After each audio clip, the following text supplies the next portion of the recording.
These terms have to be understood in their historic perspective and also in their conceptual background. Then how do we define Islamic education? I have a working definition and I would like my colleagues here to take that very critically, and every single word should be fully subject to a post-mortem. The working definition I have developed is Islamic education is an interdisciplinary field of qualitative and quantitative research, professional development, and generation and dissemination of knowledge beneficial to human society and community. In this working definition, I have focused on first interdisciplinary, which means disciplines are not in isolation. When I, as an economist or political scientist or sociologist, look on human life, then I define human society in terms of my well-perceived idea of society. Society for me may mean some institutions, institution of family law, institution of culture, institution of security, and so I call it society. But do I also consider human society holistically? Therefore, every discipline ultimately becomes reductionist. You study human being from so-called psychological perspective, reducing the whole human being to a phobia, a psychosis, a so-called deviation, which is no more called deviation, but they call normal. You study political science, the whole human being appears to you one who is hungry for power, authority, and control. You study human being from an economic viewpoint, and for centuries you have been saying we are looking for economic man. Therefore, most of social sciences and applied sciences, consciously or unconsciously, they become reductionist. So the first word I have used is interdisciplinary. It's not a matter of one discipline. Secondly, I say that it's a quantitative qualitative research, because I don't want to use empirical. We confuse empirical with empiricism and empirical reality. Empiricism itself is a problem. Starting with Auguste Comte and others, it tells us that whatever is subject to experience not only exists but also ultimate, and therefore no room for any kind of spirituality, ethicality, morality. But whatever is empirically established is what I should do. So whether you have John Stuart Mill or Hume or any others, John Davy or any others, all of them take you to one and same destination. Therefore I avoid them. And then I understand that it's a matter of generation, not just Islamization, but generation of knowledge, which is beneficial to human society, not just humanity, human society and community. Because it's not just a matter of human beings, but unless we have social integration, unless we have community, this knowledge becomes useless. Therefore, this is the working definition I have just shared with you. Then what is its implications? First and foremost, Islamic education begins with the basic understanding of human being as Allah's vicegerent or Khalifa, who has a purpose and mission on earth. He is not here on a vacation to enjoy himself, but has great responsibility.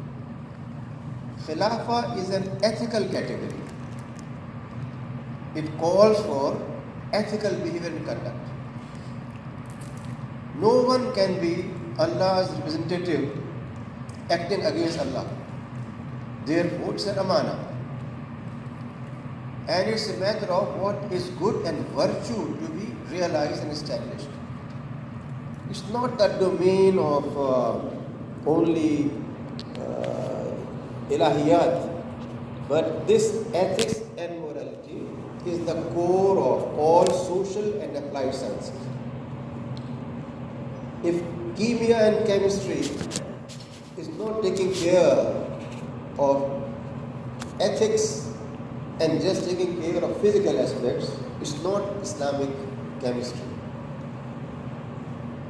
If engineering is not taking care of environmental safety and security as Allah wants, it's not doing its job. Therefore, we cannot just use the word Islamization or just integration, but it's a matter of generation of a new knowledge.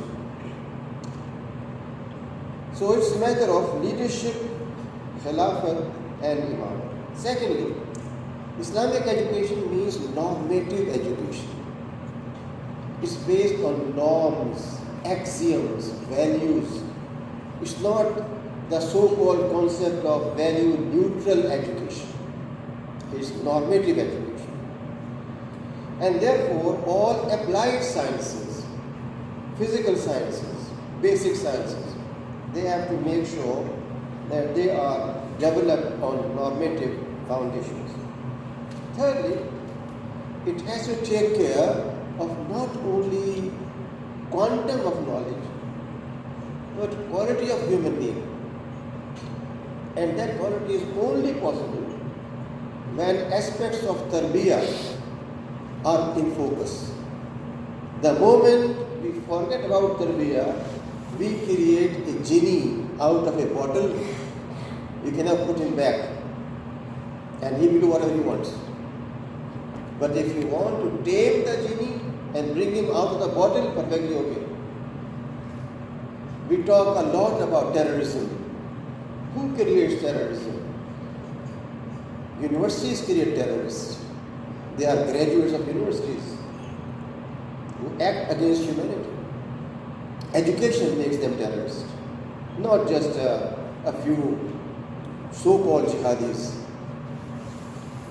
What is happening globally, in Europe, in America, for past whole century?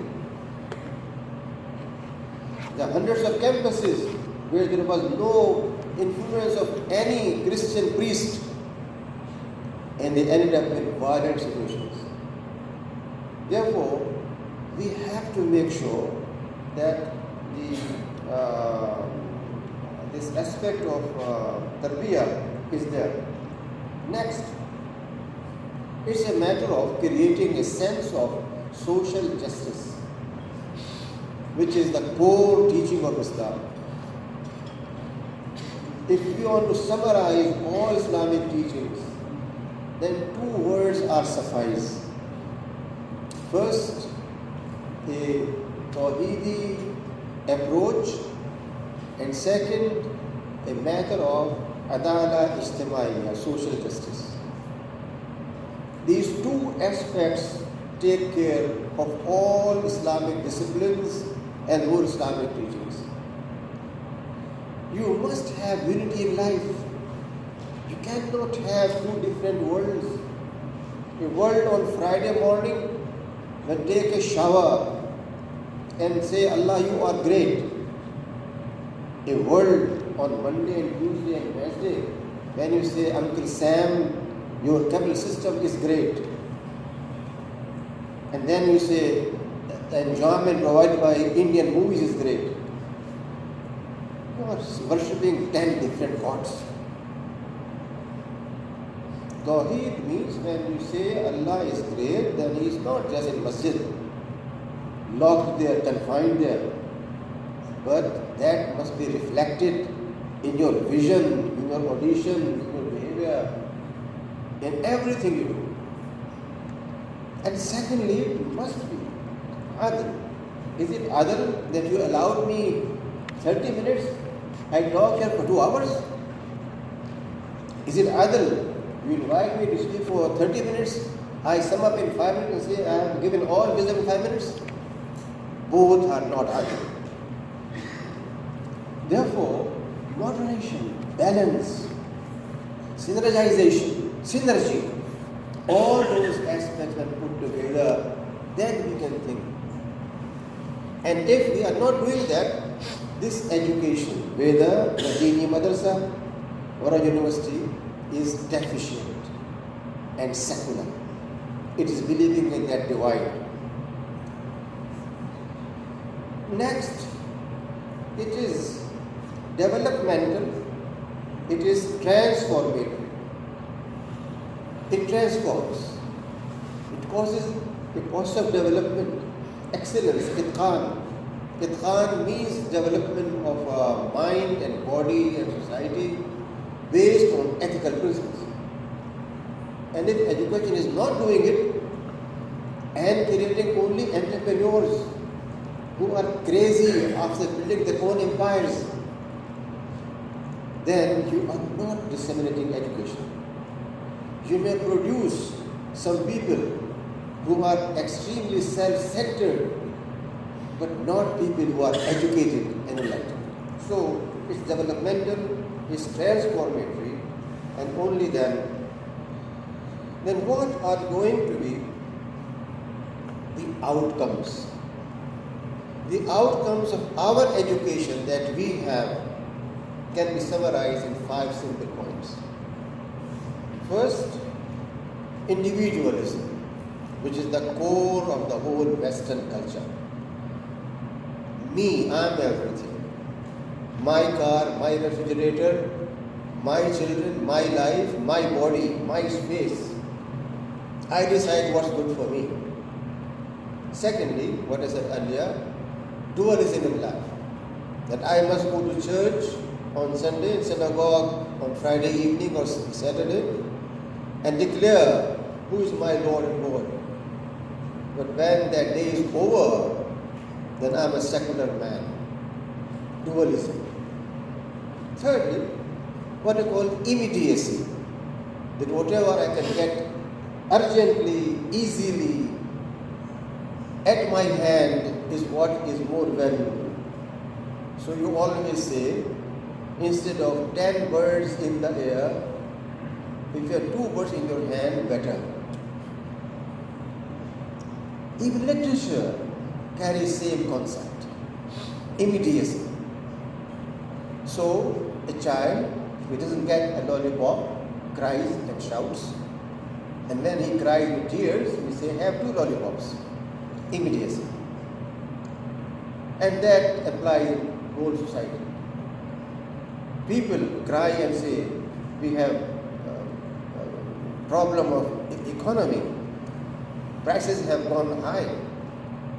Next morning you find finance minister declaring, we have made this cut in petroleum price. A lollipop, not the system. Therefore, immediacy. This is the outcome of education we give to do. Fourthly, reductionism, which I said earlier, whatever systems you teach, make people slaves to that discipline. I look on everything a normal person to me looks a potential patient if I am a psychoanalyst. A normal person looks. And same applies to cardiology. A young man who goes on the machine to run, and I monitor his heart movement, I say you have this blockage. It may not be there, but that's how it is. Reductionism. We reduce everything in our listening. And lastly, 5th point, ethical relativism. that ethics is subject to what you like and don't like. I will dress the way I want. I don't care for norms and values. The Prophet may come and say that this is what I want you to wear. But it's it was old in the 7th century, it's now modern time. I said for myself what's good for me. Yet, we have not reached the point where on an American campus, a professor will walk in Bermuda. They still use trousers. But one day may come when they walk in Bermudas and say, I like it. It's my liberty, my freedom. Who are you to object on it? Myself and my teachers in America, it was normal to bring a cup of coffee and then sit on the table and talk to my students, which to me is something very impolite, uncultured, uncivilized, but common, acceptable. If I feel comfortable, I can do it. That's ethical relativism. On the other hand, what are the outcomes of Islamic education? First and foremost, a Tawhidi personality, where you are not just reciting the Quran every morning, but where you are deciding what will please Allah subhanahu wa ta'ala when I am doing my professional activity. As a businessman, as an administrator, as a policy planner, what kind of policies I am making? Secondly, do I have ultimacy in front of me? Ultimacy means al-akhirah. Sa'ada, falah. Sa'ada and falah means that success which is bound to come, for which I have full conviction, and that becomes my motivation for everything. Why a person who has earned millions of dollars by his hard labor then finds a poor person, says take all of it, and feels happy, does not feel he is deprived of his treasure,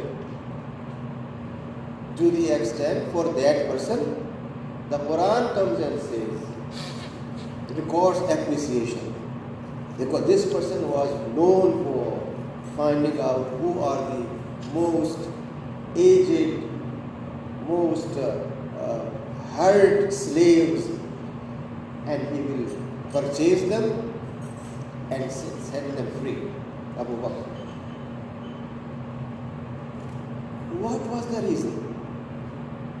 The pleasure he got by spending his gold coins and liberating them.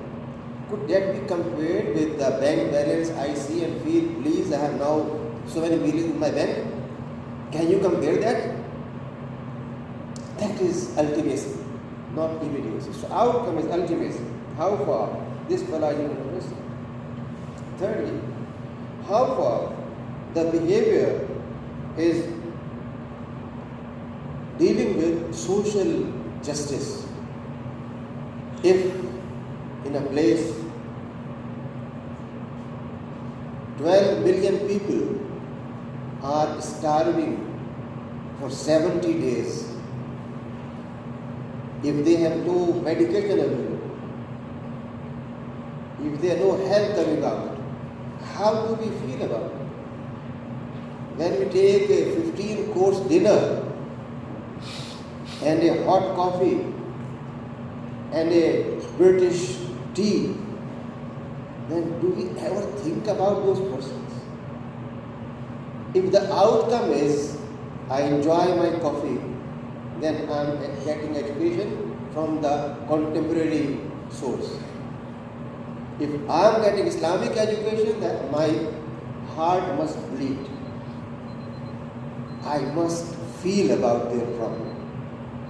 How many of the graduates of Madaris Ad-Diniya themselves, who call themselves Madaris Ad-Diniya, they bleed to the extent that we find, without personal or without naming anyone, the three major schools of ulama in a neighboring country who claim to be Deobandi, Salafi and Barelvi. They support atrocities done to Kashmiris in the name of Islam. Is that Tawheed? Is that Adl? Is that humanity? What is the outcome with that education? If the whole Sanad al-Kharaj, Sanad al-Awliya and Ifta, all of them have led a person to supporting that atrocity, is that Dini Talim? What kind of Talim is that? Therefore, and the next, how far we take Islamic values as universal and applicable. We have been trained in a tradition of empiricism where everything evolves and whatever is old becomes irrelevant. Whatever is modern becomes most important for us. But should values of truth, honesty, fairness, kindness, compassion keep on changing their face? What was yesterday compassion may become today cruelty? No. Islamic values, because of their divine nature, remain absolute. They cannot be categorized as temporal, but they are beyond time and space. Next, it creates a graduate who is compassionate, bold, forward-looking, creative, optimistic, and dynamic. And all that is summarized in one single word in the Quran, khuluqin azim. Khuluq means all these things. Khuluq is not smiling face, but khuluq means when you are having that compassion, boldness, dynamism, optimism, and creativity. And lastly, it's a transformatory personality which transforms, not keeps status quo, does not feel happy with what's around, but always tries to come up with a new approach. We summarize that concept in a very well-known terminology of Islam, and that is ijtihad. Ijtihad means when you are trying to find out solutions of problems, not going out of tradition, but based on tradition.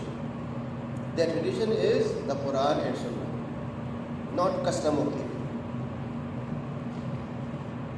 And that means full internalization of the Quranic message and the comprehensiveness of Sunnah and Hadith, and based on that coming up with modern solutions, not against them but applying them. That's what Brother Professor Umar just mentioned to you, that ulum naqliya, Quran wa Sunnah wal Fiqh, they have to be the basis, but we should not just confine to themselves. They should be used, and with a methodology of usul al-fiqh, we find how we can apply those principles in order to have progress, development, and solution of problems of humanity. My brothers and sisters, this is how I look on these two paradigms. One paradigm, whether you call it religious schools, universities, is one single paradigm, no two separate paradigms, because both believe in dualism. The second paradigm is yet to be created with your effort. And that is not easy at all. I will end it on a personal note. It was this concern in 1972 in the Illinois Institute of Technology, IIT Chicago.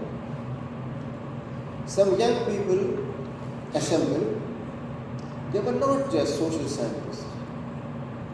They were social scientists as well as others. I can even name them.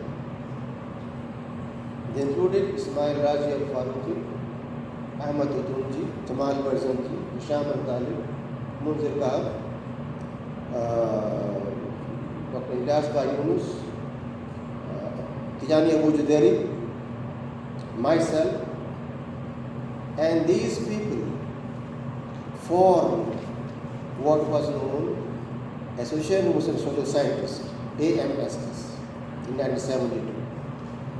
The purpose was how we can integrate, Islamize, change the society, academically, scholarly. The association was led by Shaheed Ismail Raji al-Faruqi as president. He was the founding president. I was founding Secretary General for 6 years with him. Then I became president. We worked for over a decade till in 80, Triple IT was established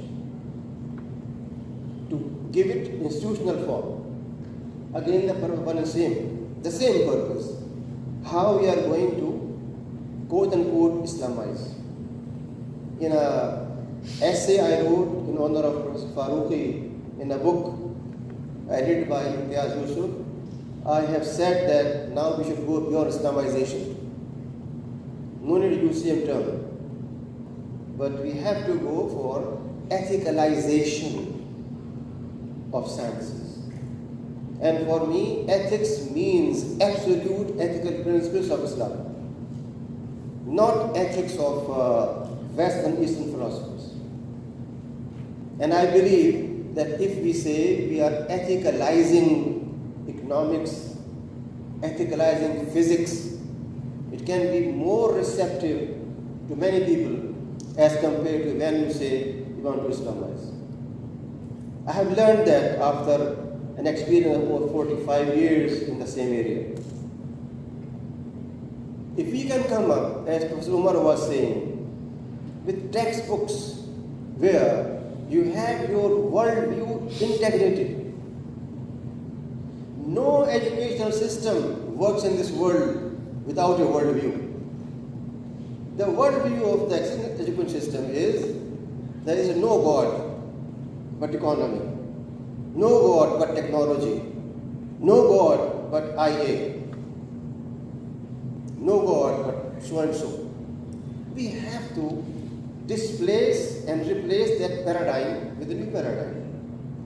And that new paradigm is essentially a Tawhidi paradigm which brings unity in life, relates with the society, and emphasizes on one single principle to be observed and not two phases of ethical behavior.